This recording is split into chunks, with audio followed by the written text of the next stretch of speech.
आमदार सुनील राणे द्वारा बोरीवली विधानसभा अंतर्गत मनोरी गांव का दौरा किया, जहां दौरे के दौरान मनोरी बीच पर कचरे का अंबार पड़ा दिखाई दिया। यह देखने के बाद स्वयं सुनील राणे ने बीच पर पैदल घूमे और बताया कि यह कचरा साफ करने के लिए बीएमसी करोड़ों का कॉन्ट्रैक्ट देती है, लेकिन कचरा वहीं का वहीं दिखाई दे रहा है। अगर बीएमसी 15 दिन के अंदर कचरा साफ नहीं करती है तो आमदार सुनील राणे अपने कार्यकर्ताओं के साथ कचरा सफाई अभियान चलाएंगे। उनका कहना यह भी था कि मुंबई शहर के पालक मंत्री इस पर ध्यान दे। आज आपण मनोरीच्या या समुद्र किनाऱ्यावर उभे आहोत। आजच्या माझ्या या प्रस्तावित दौऱ्यामध्ये मनोरीच्या गावामध्ये असलेलं स्मशानभूमीचं नूतनीकरण, त्याच्यानंतर मनोरीच्याच गावामध्ये असलेलं दवाखान्याचं नूतनीकरण आणि गोराई गावामधल्या मोठ्या डोंगरी येथे असलेल्या आदिवासीच्या घराचं उद्घाटन, म्हणजे आदिवासी क्षेत्रामध्ये वनक्षेत्रामध्ये आदिवासींना घरं देण्याची योजना आपण सुरू केली आणि त्या योजनेतला पहिल्या टप्प्यामधलं पहिलं घर दिलं। आज ज्या समुद्र किनाऱ्यावर आपण उभे आहोत त्या समुद्र किनाऱ्याची ही स्थिती जर तुम्ही बघाल तर याला जबाबदार कोण आहे?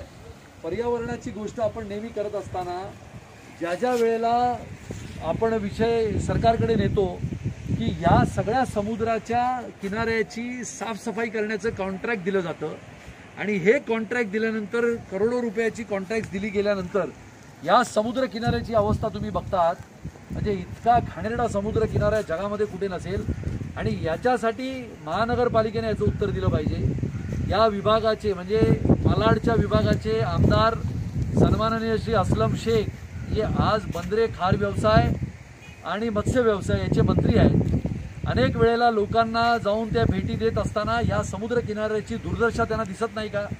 पर्यावरण मंत्री सन्माननीय श्री आदित्य ठाकरे आणि पालकमंत्री मुंबईचे असलेले सन्माननीय श्री असलम शेख यांना माझा प्रश्न आहे की आपण या मनोरीच्या पासून 2 ते 3 किलोमीटरवर राहता, अनेक वेळेला इकडे आपण जनतेला वेगवेगळी आश्वासनं देण्याकरता फिरता, या समुद्र किनाऱ्याच्या या अशा पद्धतीने विकास होत असताना म्हणजे हा विकास आहे का?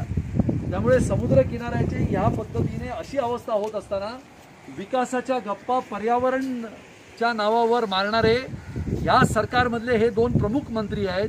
या मंत्र्यांनी जनतेला आता याची उत्तरं देण्याचा काळ आपल्या समोर उभा टाकलाय। म्हणून माझी विनंती आहे महानगरपालिकेला की जर पुढच्या 15 दिवसामध्ये तुम्ही हा कचरा साफ नाही केलात तर भारतीय जनता पार्टीच्या माध्यमातून कार्यकर्ता आणि जनतेच्या माध्यमातून जनसंघर्ष उभा करून हा सगळा समुद्र आम्ही स्वतः साफ करून देणार आहोत, असं आज मी तुम्हा सगळ्यांना आश्वासन देतो। अगर आप ये वीडियो YouTube पर देख रहे हैं तो हमारे चैनल को सब्सक्राइब करें और बेल आइकन को दबाना ना भूलें। अगर आप Facebook पर ये वीडियो देख रहे हैं तो हमारे पेज को लाइक करें।